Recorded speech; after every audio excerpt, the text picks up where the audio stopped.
Good morning this Thanksgiving Eve, everybody. This Wednesday, happy Wednesday, and I have incredible news to deliver. You can see we have a wide open weather map this Thanksgiving, one of the quietest that we've actually seen in months. From the East Coast to the West Coast, the exception being some dangerous fire weather down in Southern California. There with that Santa Ana type of a pattern, some strong, dry winds down there, low relative humidities. That's the pink that you see down there in the map. There was a little bit of some lake effect action downwind of the Great Lakes, but most of that has been relatively minor, very cellular in nature. Usually when the lake water temperatures are relatively warm compared to the overlying atmosphere, you get kind of a cellular, little bit of a chaotic nature to the lake effect bands instead of getting that nice, consolidated, smooth laminar band. When you have the perfect balance of instability and minimal wind shear, that's when you get the big time lake effect out there. But overall, the map is relatively clean from east to west, and that's what we're going to be breaking down during this weather pattern here, but very benign from west to east across here. And so now let me show you quickly this video. Production, you guys might need to roll! Here it comes. Every time I do a live briefing, I'm going to show a different storm chasing video here. And this is actually the Ben Wheeler, Texas tornado. There you can see that clear slot wrapping around the south side of the circulation. Wall cloud really starting to rotate. We were shooting storm chasers at the time of this video, and you can see Robert Seaman there hanging out of the car. Suction vortex goes right by the vehicle. And this day was actually on April 25th, 2011. So this was the beginning of a multiple day tornado outbreak that eventually ended with a super outbreak April 27, and then a big outbreak on the 28th as well there in the Carolina Piedmont. But this was just to the east of Dallas. This is actually day 2 of that multiple day outbreak during 2011. More tornadoes in any month in recorded history in April of 2011, with over 700 tornadoes. There you can see one of those in Van Zandt County. Pretty close to the Canton, Texas area is where this tornado touched down, just to the east of the Dallas area. At first it was relatively LP, not a ton of precipitation rotating around the circulation, not a lot of atomized rain. Looked a little bit higher based as well, but you just see these suction vortices touching down everywhere. Almost more of a multiple vortex type tornado. There you can see Joel behind the wheel, another suction vortex developed just behind us. There you can see another one of those suction vortices. A very large circulation above, relatively high base, but then it would touch down with these individual small vortices. There you can see some roof damage. That house definitely dodged a bullet. Could have been really bad there if that tornado decided to plant in that one location. And then we had Mapleton, Iowa. That was before that event. So earlier on in the month, April 9, 2011. This was the beginning of the very active month of April 2011 with over 700 tornadoes. But this outbreak was up in Iowa, and it was a very dynamic upper level storm system. A big high amplitude trough that came in. And this tornado happened just as the sun was setting. And then after this, there were numerous tornadoes, dozens of tornadoes, even 2 right next to each other, illuminated by the lightning. Many people say that this would have been one of the best storm chases ever if it happened all during daylight. But a lot of those tornadoes happened just after dark. But this one was near Mapleton, Iowa. Tornado coming into Mapleton there. EF2 damage. We're just to the south of that tornado, a little bit further away than I would have liked. Due to a navigational error up there. And then the day after, on April 10, we went all the way to Wisconsin, and there was snow on the ground, lakes were frozen, a bunch of fog in the air, really dynamic storm system with supercells moving at 60 to 70 miles an hour, producing tornadoes. Joel was chasing with some other people further north up near Siren, Wisconsin, and he got on that big tornado, caught a very brief glimpse of it. And I was on the storm down near Toma. There were a couple different target areas. One a little bit further south into central Wisconsin. Another one further north up near the Applewood area. Up near Eau Claire, east of that area. But this, you can see intense inflow coming into that Mapleton tornado. There, Mapleton, Iowa, 2011 was definitely an intense tornado. And there you can see some of the nighttime tornadoes that happened after dark. And this is why a lot of people say that this is one of the more insane storm chases. It's just that a lot of the tornadoes, a vast majority of those, ended up happening after dark. But still, the lightning was so frequent that you were still able to make out the total structure of that storm. Basically, an LP, not a ton of rain wrapping around that circulation. So just an incredible storm chase. One of the most insane nocturnal tornado chases that I've ever had. Believe it or not, there. And again, Thanksgiving forecast. The weather's going to be great for all of you traveling out there this Christmas Eve. Growing up in Michigan, everybody used to say this was the biggest bar night of the year. So everybody would go out Wednesday night ahead of Thanksgiving, at least when we were in college and a lot younger. Of course, I don't do that anymore. I try to go to sleep at about 9 o'clock anyway. But there you can see that weather forecast. So I also wanted to let you know that we do have these fantastic Gizmo tie-dye shirts that are available on reedtimmerstore.com. So that's a new store for generic storm chasing items, for Gizmo designs, never stop chasing shirts as well. We're going to keep rolling out new designs on that store as well. We also have a Black Friday sale coming up. That's the day after Thanksgiving. Then there's another Cyber Monday sale as well. So stay tuned for those discounts coming up on Black Friday. But we do have these Gizmo tie-dyes as well, some Never Stop Chasing shirts, some new Dominate the Storm shirts, a new Surgeonator line that is coming out as well. And we're also releasing the old school tornadovideos.net shirts on reedtimmerstore.com. So I'm really excited about those as well. The old design that my sister designed with the triangle-shaped tornado, and then the tornadovideos.net website will be on there. But that's at reedtimmerstore.com. There you can see that my favorite design is the Gizmo design there, making that face that she does. And then the beautiful Gizmo design, tie-dye design there, encapsulating Gizmo. Definitely one of my favorite shirts so far there. So please check that out if you're interested in any of the holiday activity. So now let's break down the forecast here and why it is so benign, and also if there are any storm chases on the horizon. Looking at a brief glance at the long range, it looks like maybe early December there could be some big mid-latitude cyclones that will be traversing the U.S. But this is the forecast as of Wednesday morning. We still have a lot of those players that we were discussing before with the storm system. You had that coastal low bowling ball there, just offshore of New England, a little bit more progressive. Timing wasn't quite appropriate with the phasing of that system. Then you have this central U.S. trough, kind of diffuse. Some of the earlier models were showing kind of a bulbous bowling ball like base of the trough that would drop into northern Mexico and then eject, potentially bringing severe weather to locations like the Texas Piney Woods, Louisiana, portions of the central Gulf Coast in the days after Thanksgiving. We'll break that down and see if that still is going to be possible. And then there's a big atmospheric river setting up again in the Pacific Northwest. And there you can see the beginnings of that atmospheric river coming in there on Thanksgiving. British Columbia mountains out there are going to get absolutely hammered by this atmospheric river. Pretty textbook for a cold PDO horseshoe out there. Negative anomalies in that horseshoe in the Northern Pacific that we've been covering during our live updates quite a bit.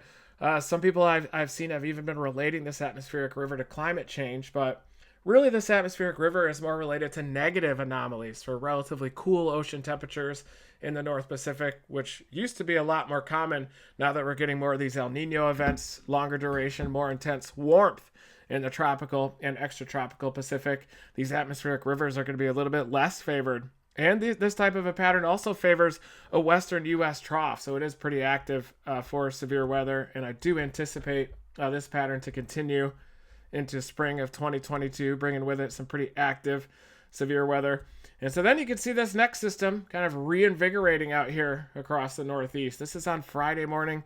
Yet another system coming in that's probably going to bring in some lake effect type of action there in the northeastern U.S. Here you can see our original storm system that we were watching kind of pinching off down into Baja California, down into northern Mexico.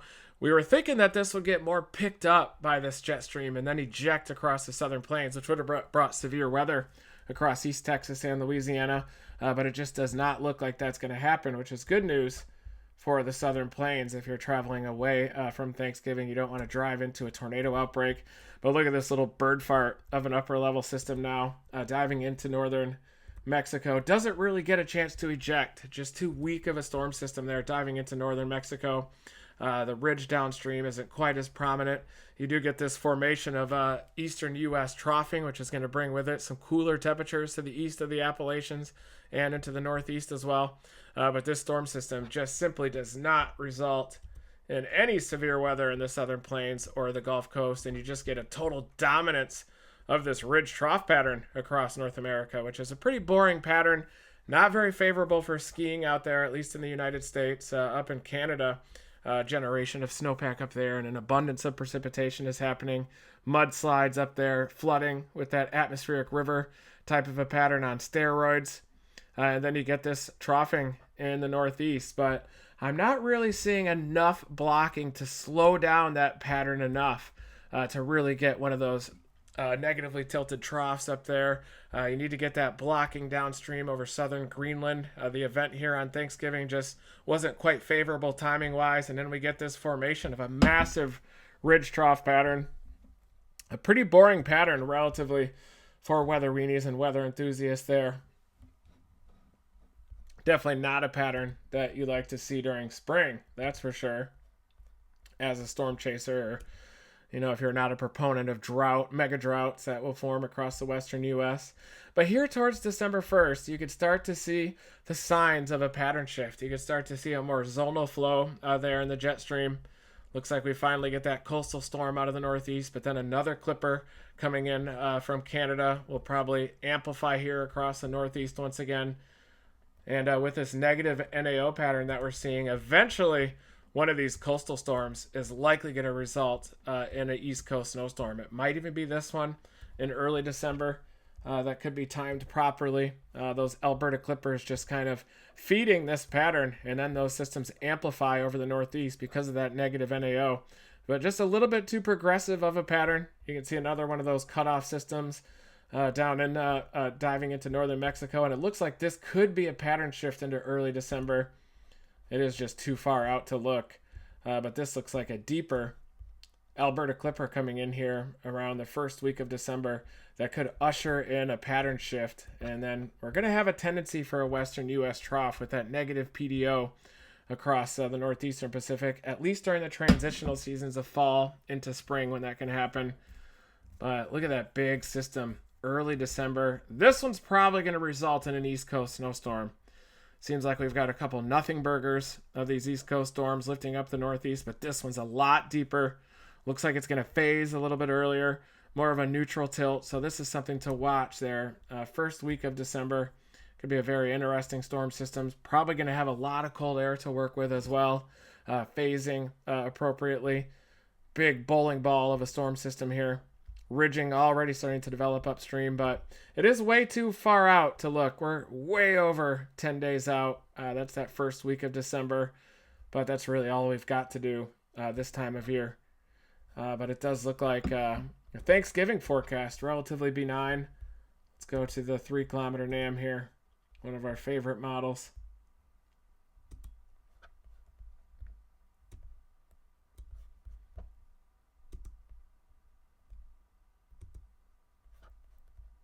And just look at that. This is Wednesday evening. Hardly any precipitation out there. Denver has now gone the longest ever without any snowfall. The entire month of November, it looks like, may see 0 snowfall. The 3-kilometer NAM is suggesting maybe some flurries this evening that could lead to some snowfall there in the Denver area. Mega high pressure over the eastern U.S. A 1030 high there is absolutely dominating. That's why you're seeing the bird bath continually freeze overnight. Big anticyclone dominating the eastern U.S. And then we get this Alberta clipper coming in. That's going to bring some lake effect, especially on the Canadian side of the Great Lakes there. And could get some snow in the northeast through Friday. So this is Friday evening, showing some decent snow up there, the higher terrain of the northeast. A little bit of a coastal low there. You can see plenty of cold air available in the northeast, but just not a potent enough system to pump all of that moisture in, wrap it around, and deposit in the form of very heavy snow. But there is going to be some snow up there, so that's exciting for weather enthusiasts in the Northeast. Could even see several inches up there. Mountains of Vermont, areas like New Hampshire as well. 3 kilometer NAM is showing quite a bit of snow through Friday evening. Lake effect, some of the higher terrain there. Inland from Erie, the Chautauqua Ridge there, western New York. Could get some decent snow as well. But a lot of it's going to be terrain driven, orographically enhanced. But just a few inches. We're looking at 1 to 3, maybe some 2 to 4 areas here. Maybe up into the green and white mountains of northern Vermont and New Hampshire. This is the regular NAM here. It's not a good idea to use the convective allowing models when you're looking at snow maps. GFS shows a lot more falling up here through the weekend. You know, John Brown, if you're watching this update, he's my next door neighbor there in Colorado. He's from Vermont.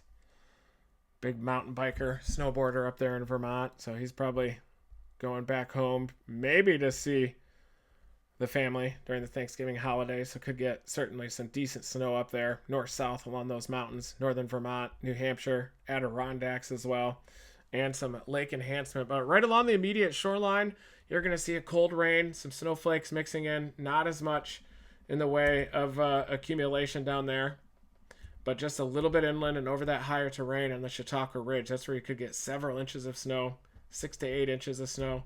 Looks like that snow is going to begin Thanksgiving night into Friday. So it looks like kind of a Friday morning, late Thanksgiving night. So if you're commuting away from your Thanksgiving celebration in the Northeast, it looks like on Friday that lake effect snow machine could reinvigorate. Friday afternoon into evening, moving into these mountains here of Vermont, New Hampshire. Lake effect snow machine picks up east of Cleveland, really inland from Erie as well. So along this ridge that's just inland from Lake Erie, often gets the heaviest snowfall totals with northwesterly flow lake effect, and then some orographic enhancement squeezing out some of that moisture as well. I wouldn't be surprised to see some snow advisories that could be issued for this. Maybe even more in some of the higher terrain up here. Decent snow over southeastern Quebec up there as well, up into Canada on the Canadian side of the border. Montreal could get several inches of snow from this operational GFS.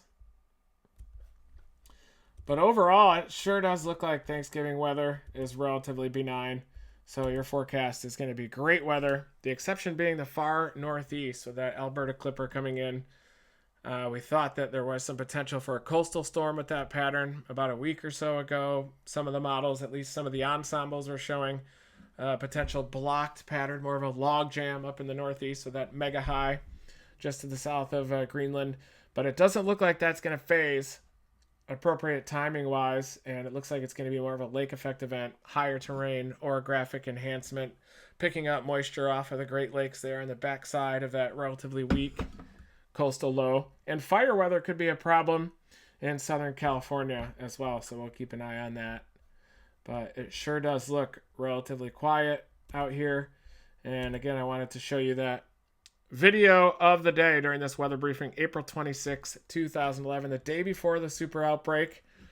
April 25th, 2 days before the super outbreak, we were actually storm chasing north of Little Rock. It was after dark near the Jacksonville, Arkansas area. Intercepted some tornadoes after dark there.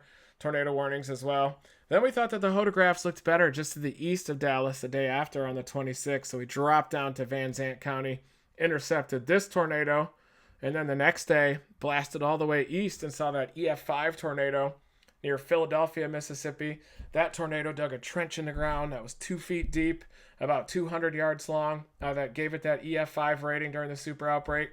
Should have pushed it all the way up into North Carolina then on April 28th and would have seen all of those tornadoes across the Carolina Piedmont there to the east. And then that kind of ended a record-breaking April with over 700 tornadoes during the month of April alone. There you can see a jet-like vortex, likely below a vortex breakdown bubble aloft.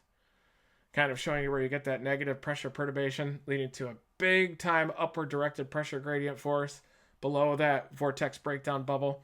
And that's when you get those jet-like vortices up there, dramatic corner flow, intense winds right near the ground, your lowest pressure deficit, your strongest winds happen right near the ground. There you can see one of those suction vortices as well during that event, April 26, 2011, as that mega trough was forming.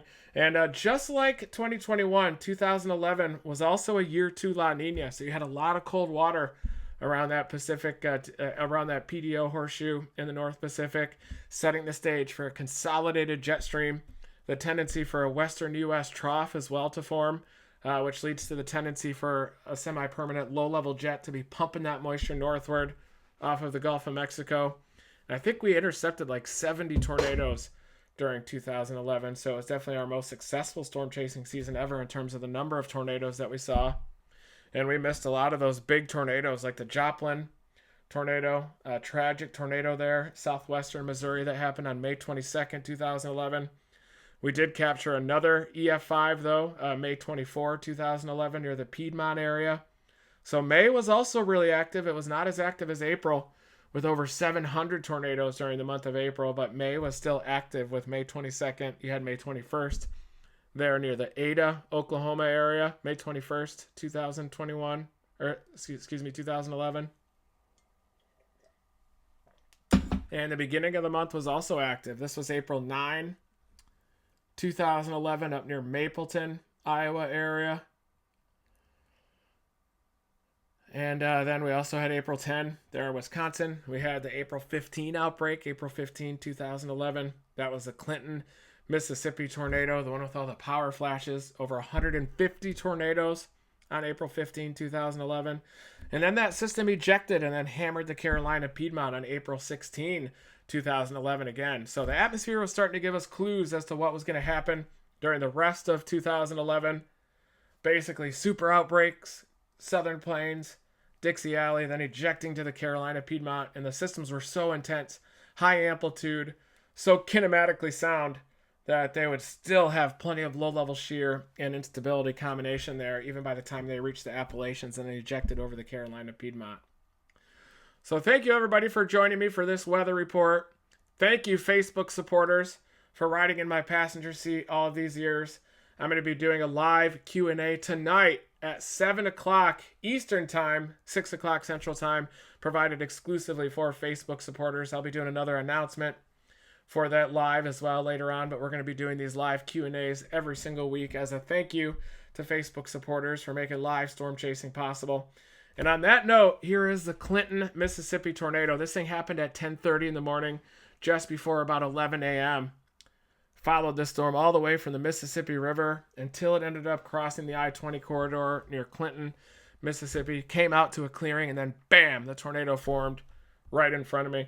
And I had very little visual on this storm as it was going through that forest land closer to Vicksburg, Mississippi, closer to the Mississippi River. It was very hard to see where it was going to happen, but you could gradually see it picking up that rotation. I started hauling ass through the woods, driving really fast just to stay ahead of this storm. And then we emerge in this clearing, and then boom, see this massive tornado, close range. A minivan there did an evasive U-turn right on that bridge, got out of the way of this massive tornado. All of that is condensation too. That's all cloud matter. Kind of gives you an idea of the pressure structure of this tornado. Kind of a pipe of negative pressure deficit there, of lower pressure, because condensation is more easily happens at a lower pressure. And then that night we drop south to a different mode, a nocturnal mode of severe weather, a little bit closer to the Gulf of Mexico down near Leakesville, and intercepted this EF3 tornado just as it was coming in to Leakesville, Mississippi here. And our live stream was getting viewed by my good friend Terry Robertson there, emergency manager director in Leakesville, Mississippi. And he's actually the one that pulled the tornado siren, warning people of this deadly tornado coming into Leakesville. People took shelter in Leakesville, got underground, and really helped to minimize the loss of life in Leakesville. But sadly, a few people did die there in Leakesville from this EF3 tornado. We came into town. There were natural gas leaks everywhere. People scrambling, evacuating from their homes. It hit a power plant there close to Leakesville, and we actually saw a fire The transformer power deal was actually on fire after that tornado passed through. Coming up here, we eventually get to that tornado, and it was actually meandering back and forth, north and south along that road. It would cross the road to the north, meander back to the right, basically paralleling that road, but the tornado cyclone was moving side to side as it was paralleling that road, and we encountered damage on the road as well. Had to go around a lot of those downed trees. We could still see the tornado very clearly within the lighting. And then there is that fire with that transformer that was hit by the tornado, cut power to the area there in Leakesville. And that was all part of a mega tornado outbreak. Over 150 tornadoes during that outbreak. And this is significant because 2011 was a year 2 La Nina. 2021 is also a year 2 La Nina coming up to the spring of 2021. Looks like it's going to be a very active tornado season once again. And a lot of that is because of that cold water and that horseshoe-shaped pattern in the far northeastern Pacific. That includes the Gulf of Alaska area. There are some positive feedbacks worked into the climate system where you get a lot of cloudiness and cold atmosphere over that water. Can help to exacerbate those cold anomalies and make them worse. And then this was a big tornado that we saw in Illinois, just to the east of Bowling Green, Missouri. We actually had to cross the Mississippi River on a barge. So the map was showing a bridge that was at that location. And then when we finally got to the river, we realized that it was actually a barge crossing and had to wait for the ferry. Agonizingly long of a wait as we were trying to keep up with this tornado-producing storm. Finally, the barge arrived. We got onto the barge, crossed the river, and then we're able to intercept that tornado with a different storm up there into central Illinois. So thank you, everybody, for joining me. Happy Thanksgiving. I hope everybody has a great Thanksgiving Eve. Excited for the Turkey Day. Looks like overall travel weather is great, except for just after Thanksgiving on Friday, the lake effect snow machine could bubble up just a little bit. But if you live up there in the lake effect snow belts, it's really nothing to you. 3 to 6 inches is nothing. 60 inches is something up there in the snow belts. If you live there in the Buffalo area, just to the south of Buffalo, back across the Chautauqua Ridge, Tug Hill Plateau, those areas, the snow belts of Michigan up into the upper peninsula of Michigan, snow is nothing for you. So thank you, everybody, for joining me for this live update. Never stop chasing.